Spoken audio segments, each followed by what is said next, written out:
चलिए, मैं अमरदीप सर आप सबों के बीच फिर से बन चुका हूँ। मैंने जो वादा किया था उसी वादा के मुताबिक आज मैं पॉलिटिकल साइंस यानी कि पॉलिटिकल साइंस का चैप्टर नंबर फर्स्ट लेके आया हूँ। चैप्टर नंबर फर्स्ट का फर्स्ट ऑब्जेक्टिव यानी कि ऑब्जेक्टिव लेके आया हूँ। उस चैप्टर से जितने भी हमारे VBA ऑब्जेक्टिव है जो 2025 के एग्जाम में आपसे रूबरू होने वाले हैं, मैं उसी क्वेश्चन को निकाल कर लाया हूँ। और मैं ये बहुत ही अनुभवी टीचर द्वारा PDF में तैयार किया गया है। चलिए, मैं क्वेश्चन का शुरुआत करता हूँ। और क्वेश्चन नंबर फर्स्ट है हमारा कि किस देश का सबसे महत्वपूर्ण घटक क्या है। किसी देश का सबसे महत्वपूर्ण घटक क्या है? तो लोग। क्या? लोग। यानी कि चलिए आगे क्वेश्चन नंबर 2 कह रहा है कि विश्व में सर्वाधिक जनसंख्या घनत्व वाला देश कौन सा है। यानी विश्व में सबसे ज्यादा घनत्व वाला देश कौन सा है? वो होगा चीन। दूसरा नंबर में क्या है? भारत। अभी हम लोग चीन को पार कर चुके हैं, ठीक है, जानने की जरूरत नहीं है। चलिए आता है क्वेश्चन नंबर 3। 2011 के जनगणना के अनुसार भारत की जनसंख्या कितनी है? तो क्वेश्चन होगा 121 करोड़। कितना होगा? 121 करोड़। क्वेश्चन नंबर 4 होगा कि भारत की जनसंख्या किन महादेशों की शामिल जनसंख्या से ज्यादा है? और है भारत की जनसंख्या किन महादेशों की सम्मिलित जनसंख्या से ज्यादा है? तो हमारा उत्तर होगा कि उत्तर अमेरिका, दक्षिण अमेरिका और ऑस्ट्रिया। क्या होगा? ऑस्ट्रिया। आइए क्वेश्चन नंबर 5 हमारा है कि भारत के सर्वाधिक जनसंख्या वाला राज्य कौन कौन है? तो इसका उत्तर होगा उत्तर प्रदेश, महाराष्ट्र, बिहार, पश्चिम बंगाल, आंध्र प्रदेश। आइए क्वेश्चन नंबर 6 हमारा है कि भारत में जनसंख्या तथा सामाजिक, आर्थिक और ऐतिहासिक कारणों के बीच कैसा संबंध है? तो क्या? घनिष्ठ संबंध है। क्या? घनिष्ठ संबंध। चलिए ये क्वेश्चन नंबर 7 पे 7 नंबर क्वेश्चन कहता है जनसंख्या के असमान वितरण के लिए जिम्मेदार कारक कौन कौन है? इसका हमारा क्वेश्चन का आंसर होगा भूमि की संरचना, जल की उपलब्धता और जलवायु। ऐसे हमारे वीडियो में बने रहिए और आपको कहीं जाने की जरूरत नहीं है। कृपया आप लाइक, शेयर और सब्सक्राइब करना भूलें और जल्द से जल्द अपने दोस्तों को जुड़वाएं और मेरे वीडियो का लाभ उठाएं। आइए क्वेश्चन नंबर 8 हमारा है कि भारत था विश्व की सर्वाधिक जनसंख्या किन क्षेत्रों में केंद्रित है? यानी कि भारत तक विश्व की सर्वाधिक जनसंख्या किन क्षेत्रों में केंद्रित है? तो मैदानी क्षेत्र और तटीय क्षेत्र वो है भारत का होगा। क्या होगा? भारत का होगा। चलिए आइए क्वेश्चन नंबर 9 पे आते हैं। जनसंख्या को प्रति इकाई क्षेत्र द्वारा किया गया वर्गीकरण क्या कहलाता है? आइए इसका उत्तर होगा जनघनत्व। क्या कहता है? जनघनत्व। क्वेश्चन नंबर 10 हमारा होगा भारत का जनघनत्व कितना है? तो क्वेश्चन होगा इसका उत्तर होगा हमारा 382 प्रति किमी 2011 के जनगणना के अनुसार। आइए क्वेश्चन 11 हमारा है कि 1951 में भारत का जनघनत्व कितना था? तो 117 प्रति व्यक्ति किलो। आइए क्वेश्चन 12 है कि सर्वाधिक जनघनत्व वाला राज्य कौन है? तो इसका उत्तर होगा बिहार। क्या होगा? बिहार का जनघनत्व यानी कि दिया है कि 1102 व्यक्ति 1 किलोमीटर प्रति के अनुसार। आइए क्वेश्चन नंबर 13 पर हम ध्यान देते हैं, गौर करते हैं। सबसे कम जनघनत्व वाला राज्य कौन है? तो इसका आंसर होगा अरुणाचल प्रदेश, यानी कि 1 किलोमीटर के अनुसार 17 व्यक्ति निवास करते हैं। क्वेश्चन नंबर 14 हमारा होगा सर्वाधिक जनसंख्या वाला केंद्र शासित प्रदेश कौन है? तो केंद्र शासित प्रदेश में आता है दिल्ली। जो दिया है क्वेश्चन तुम्हारा होगा 11,297 व्यक्ति, 11,297 व्यक्ति यानी दिल्ली शहर है, यानी हमारी भारत की जो राजधानी अभी है वही। यदि क्वेश्चन नंबर हमारा क्या 15 नंबर क्वेश्चन है, प्रायद्वीपीय भारत के किन राज्यों में जनघनत्व ज्यादा है? प्रायद्वीपीय समझते हैं ना, प्रायद्वीपीय भारत के किन राज्यों में जनसंख्या घनत्व ज्यादा है? तो इसका उत्तर होगा केरल और तमिलनाडु, यानी कि 859 और 555। यानी कि केरल में 859 और तमिलनाडु में 555। ये क्वेश्चन नंबर 16 होगा जनसंख्या घनत्व कौन कैसा मापे? जनसंख्या घनत्व कैसा मापे भाई? तो होगा और शोधित। क्या होगा? और शोधित। आइए निम्न में कुछ दिया टिप्स दिया है कि निम्न जनसंख्या घनत्व वाला केंद्र शासित प्रदेश या अंडोबार निकोबार समूह है जो 40 माने व्यक्ति होते 1 किलोमीटर प्रति अनुसार। आइए क्वेश्चन नंबर 17 पर निवास करते हैं। ध्यान देते हैं क्वेश्चन नंबर 17 जो हमारा जनसंख्या के कायिक घनत्व का सूत्र लिखे, यानी जनसंख्या जो निकाले कायिक घनत्व सूत्र है, यानी कि सूत्र है कुल जनसंख्या बाटा दिया निलबल शुद्ध कृषि योग्य भूमि। दिया क्वेश्चन सूत्र है क्या है, ठीक है। कायिक घनत्व का सूत्र लिखने को आए तो लिखिए कुल जनसंख्या बटा निबल शुल्क कृषि योग्य भूमि। आइए क्वेश्चन नंबर 18 पर ध्यान देते हैं। जनसंख्या के कृषि घनत्व का सूत्र लेके भाई, जनसंख्या में कृषि घनत्व सूत्र इसका होगा, इसका सूत्र है कृषि में संलग्न जनसंख्या बटा कुल कृषि योग्य भूमि। क्या है, कुल कृषि योग्य भूमि। क्वेश्चन नंबर 19 पर ध्यान दिया जाएगा। जनसंख्या वृद्धि को किस में व्यक्त किया जाता है, यानी परसेंटेज। क्या होता है, जनसंख्या जब वृद्धि होती है उसको परसेंटेज में क्या कहता है, हम उसका गणना करते हैं, व्यक्त करते हैं। क्वेश्चन नंबर 20 पे बने रहिए। क्वेश्चन 20 है हमारा जनसंख्या वृद्धि कितने घटक है, यानी जनसंख्या जब वृद्धि होते हैं वो कितने घटक है भाई, तो इसका दिला 2 घटक। क्या घटक है, 2 घटक। एक में होगा प्राकृतिक, 2 में अभिप्रेरित। क्या, अभिप्रेरित।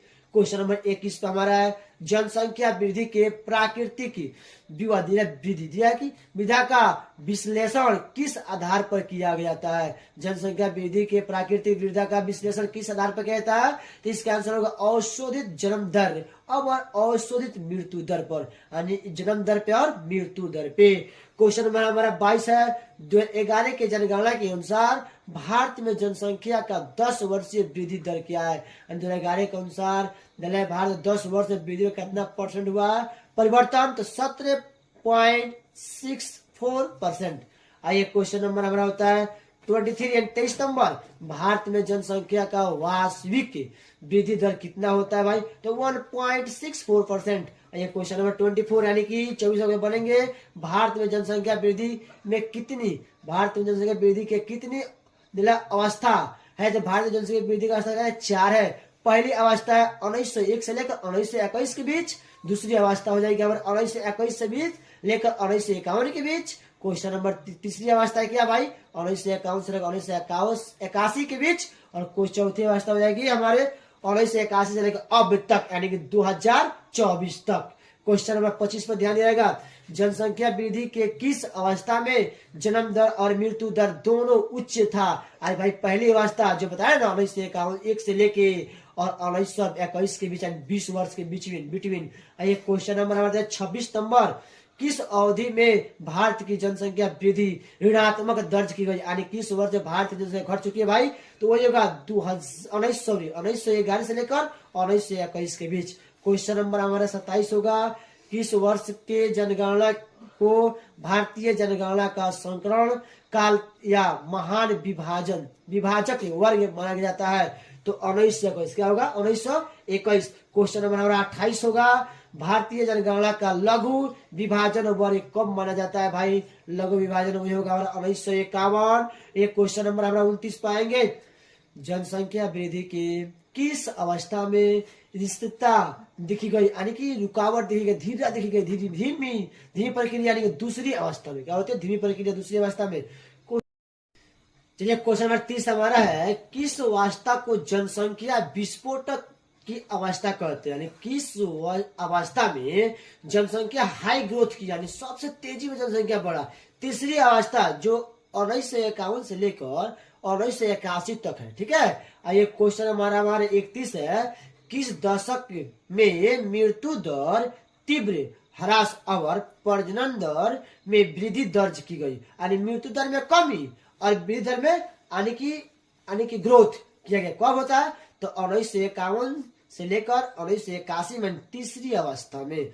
क्वेश्चन नंबर 32 पे बनिए हमारे क्वेश्चन है 32 नंबर, 1951 से 1981 की अवधि में जनसंख्या का औसत वार्षिक वृद्धि दर कितना था भाई, तो 2.2%। क्वेश्चन नंबर 33 यानी 33 नंबर, कब से भारत की जनसंख्या मंद गति से घटने लगी भाई, तो 1981 से भारत की जनसंख्या।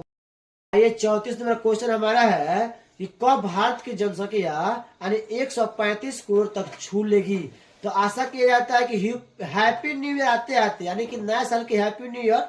चलिए उसी में यानी 2025 तक हमारे भारत की जनसंख्या 135 को छू लेगी। चलिए हमारी तरफ से क्वेश्चन नंबर 35 है कि भारत के किस राज्य में 10 की जनसंख्या वृद्धि सबसे कम दर्ज की गई? तो इसे आंध्र प्रदेश। क्या होता है? आंध्र प्रदेश।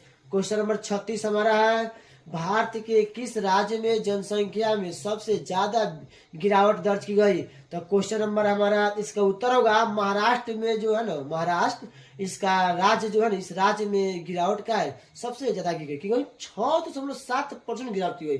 समझिए उस समय 6.7% मायने रखता है, ये महाराष्ट्र का राज्य है। आइए क्वेश्चन नंबर 37 है, भारत में जनसंख्या वृद्धि का महत्वपूर्ण पक्ष क्या है भाई? दिया किशोरों के संख्या में वृद्धि।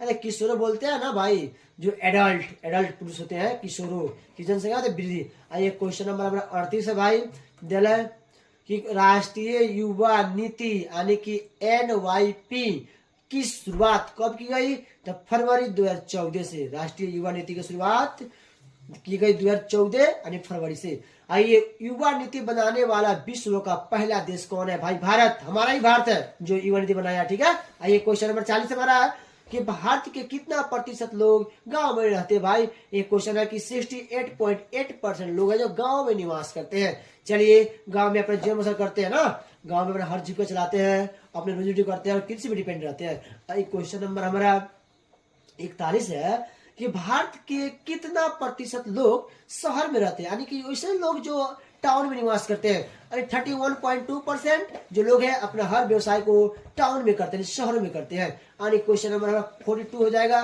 भारत में कितने गांव है? आइए भारत में कितने गांव भाई? मिलाते हैं इसको, दिला 6,40,867 गांव है भाई।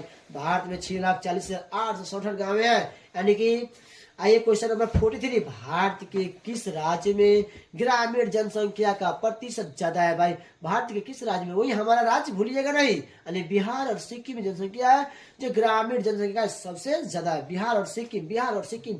आइए क्वेश्चन नंबर 44, भारत में नागरिकरण के तीव्र गति से विस्तार का कारण क्या था भाई? तो ये क्या था? आर्थिक समृद्धि और स्वास्थ्य सुविधाओं का विस्तार। यानी कि बिहार में नगरीकरण में तीव्र गति क्यों हो गया? तो आर्थिक समृद्धि और स्वास्थ्य सुविधाओं के विस्तार। क्वेश्चन नंबर 45 है, नागरीकरण का विस्तार कहाँ हुआ? तो मुख्य सड़कों के मिलन बिंदु पर और रेल मार्ग के स्टेशन, रेल मार्ग स्टेशन। आइए क्वेश्चन नंबर देते हैं, आइए क्वेश्चन 46 है, भारत में पहली बार भाषाई सर्वेक्षण कब हुआ? तो 1903 से लेकर 1928 ईस्वी में भाषाई सर्वेक्षण का कब हुआ था? ठीक है। आइए क्वेश्चन नंबर 47 है, भारत में कितनी भाषाएं बोली जाती है? यानी कितनी भाषा बोली जाती है भाई? 179 भाषाएं भारत में बोली जाती है। ठीक है। आइए क्वेश्चन नंबर हमारा 48 यानी 48, भारत में कितनी बोलियां है? यानी भारत में कितनी प्रकार की बोलियां है? कि 544 यानी कि 544। ये क्वेश्चन नंबर 49 हमारा, कितनी भाषाओं को अनुसूचित भाषा का दर्जा दिया गया? यानी दिला के 22 जो भाषाएं है उसको अनुसूचित भाषा के दर्जा दिया, 22 जो भाषा है उसको अनुसूचित दर्जा दिया गया। ये क्वेश्चन नंबर 50 है, भारत में सबसे ज्यादा बोली जाने वाली भाषा कौन सी है? हिंदी हमारी मातृभाषा है भाई। आइए क्वेश्चन नंबर देता है, क्वेश्चन नंबर हमारे 51 होगा कि भारत में सबसे कम बोली जाने वाली भाषा कौन सी है? संस्कृत, बोडो और मणिपुरी भाषा, 3 भाषा जो है भारत में सबसे कम बोली जाती है। क्वेश्चन नंबर 52 हमारा, भारत में बोली जाने वाली भाषा कितने परिवार की है? यानी भारत में बोली जाने वाली भाषा कितने प्रकार की? 4 प्रकार। कितने प्रकार की है? तो 4 प्रकार की भाषा है। एक में देता है 4 प्रकार की, एक देता है कि आर्य और भारतीय यूरोपीय जो 73% लोग बोलते हैं। दूसरी द्रविड़ जाति की जो है वो हमारे 20% है। और जैसे कि आस्टिक यानी कि निषाद, आस्टिक है ना, निषाद जो होता है 1.38% होता है। चीनी, तिब्बती या किरात जो है 0.85%। ये क्वेश्चन नंबर हमारा 53 है कि भारतीयों के सामाजिक और राजनीतिक जीवन को प्रभावित करने वाला सबसे महत्वपूर्ण कारक कौन है? तो धर्म। यानी भारत जो है ना धर्म में बटा हुआ भाई, धर्म को ही सब प्रभावित कर रहा है, सबको ऐसे धर्म के पीछे भाग रहा है। अरे भाई धर्म के या धर्म को छोड़िए और इंसानियत को पहचान कीजिए और इंसान बनिए, ठीक है, और हिंदुत्व के परिचय दिखाइए। और आइए भारत, क्वेश्चन नंबर हमारा 54 है, भारत में रहने वाले प्रमुख धार्मिक समुदाय कौन कौन है? यानी कि भारत में रहने वाले प्रमुख धार्मिक देता है हिंदू, मुस्लिम, सिख, ईसाई, और आता है बौद्ध, जैन। हिंदू है दिल्ली 79.8% है, और मुस्लिम है 14.2%, और ईसाई जो है 2.3%, सिख जो 1.7%, बौद्ध 0.7%, और जैन धर्म को जो है 0.4% है। आगे बताएंगे बताएंगे आपको सबको वैद्य धर्म के बारे में, स्वयं धर्म के बारे में सब बताएंगे, ठीक है। स्थापना कौन किया, किसने किया, कब किया? ये क्वेश्चन नंबर 55 हमारा है। भारत में सबसे कम किस धर्म के मानने वाले लोग रहते हैं भाई? तो देखिए पारसी धर्म को मानने वाले भारत में सबसे कम धर्म लोग रहते हैं, ठीक है। आइए क्वेश्चन नंबर 56 है, सिख समुदाय का किस केंद्र किस राज्य में है भाई? पंजाब। पंजाब, पगड़ी वाला पंजाब, और हरियाणा और दिल्ली का ना भूलिएगा, सिख समुदाय का केंद्र राज्य है, ठीक है। आइए क्वेश्चन नंबर हमारा 56 होगा, दिलाई की दुनिया में सबसे ज्यादा पारसी किस देश में है भाई? भारत में दुनिया में सबसे ज्यादा पारसी कहाँ है? तो भारत के देश है जो पारसी सबसे अधिक है। क्वेश्चन नंबर 57, सबसे ज्यादा पारसी किस राज्य में भाई? महाराष्ट्र। सबसे ज्यादा पारसी किस राज्य में है? तो महाराष्ट्र में। किस देश में? तो भारत में। आइए क्वेश्चन नंबर 58 होगा, जैन धर्म के लोग का केंद्र किस राज्य में है भाई? जैन धर्म लोग किस किस राज्य में रहते हैं भाई? गुजरात, राजस्थान और महाराष्ट्र। चलिए क्वेश्चन नंबर हमारा होगा 59 नंबर, भारत में सर्वाधिक बौद्ध किस राज्य में है? भारत में बौद्ध धर्म के लोग कहा रहता है? तो महाराष्ट्र रहता है, महाराष्ट्र में। क्वेश्चन नंबर 60 हमारा है कि भारत में श्रमिक कितना प्रतिशत है भाई? तो 39.8% कितना है? 39.8%। आइए सभी समझता है ना, किसान।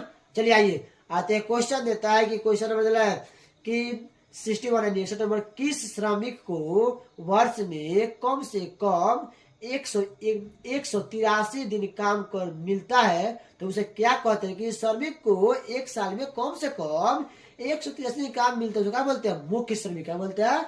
मुख्य श्रमिक। आइए देता है क्वेश्चन नंबर 62 है, किस श्रमिक को वर्ष में 183 से कम मिलता है, उसे क्या कहते हैं? कोई श्रमिक है उसको एक साल में 183 से कम काम मिलता है, उसे कहते हैं सीमांत। क्या बोलते हैं? सीमांत श्रमिक। आइए क्वेश्चन नंबर 63 है, भारत के किस श्रमजीवी का अनुपात सबसे ज्यादा है? तो भाई गोवा। गोवा का अधिक। आइए गोवा घूमिए कभी, गोवा घूमिएगा, बहुत मजा आएगा। 39.6%।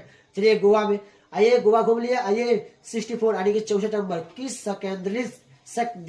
केंद्र शासित प्रदेश में श्रमजीवी का प्रतिशत सबसे कम है? दिल्ली के दादरा और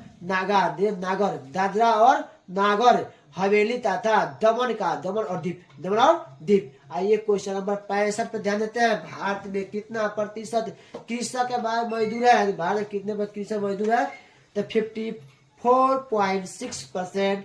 क्वेश्चन नंबर हमारा होता है 66, यानी कितनी प्रतिशत श्रमिक घरेलू उद्योग में लगे हैं? यानी घरेलू कार्य में 3.8%। ये क्वेश्चन नंबर 37, यानी कि ये हमारा सेकंड लास्ट क्वेश्चन होगा। बने रहिए, चैनल में लाइक और सब्सक्राइब करना भूले। आइए क्वेश्चन है, भारत का कितना प्रतिशत श्रमिक और घरेलू उद्योग में लगे हैं? तो 41.6%। आइए क्वेश्चन नंबर 68 होगा, भारत में श्रमजीवी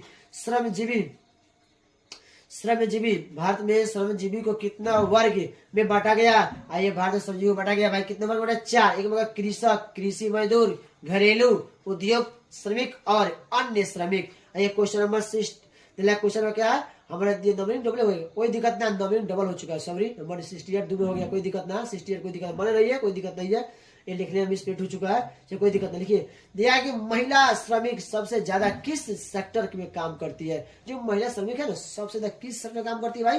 तब प्राथमिक सेक्टर जो होते हैं ना, सेक्टर प्रकार के होते हैं, बताएंगे सर कितने प्रकार के होते हैं, आगे मिलेगा वीडियो आपको। दिया है कि क्षेत्र क्या है? खेती बाड़ी में क्या होती है, क्षेत्र क्या है, खेती बाड़ी में महिलाएं काम करती है। हमारे गांव देहात में महिलाएं जो होती है खेती में बहुत काम करती है भाई। आइए क्वेश्चन नंबर 68 है, किस राज्य में कृषकों की जनसंख्या बहुत अधिक, किस राज्य में कृषक का मजदूर किस मजदूर सबसे अधिक है? तो हिमाचल प्रदेश और नागालैंड, हिमाचल प्रदेश और नागालैंड। नागालैंड भी पहाड़ियों का देश है और वहाँ बहुत सारे लोग मिलते हैं। और ये आप इसी से बने रहिए हमारे चैनल पे, और आप प्लीज लाइक शेयर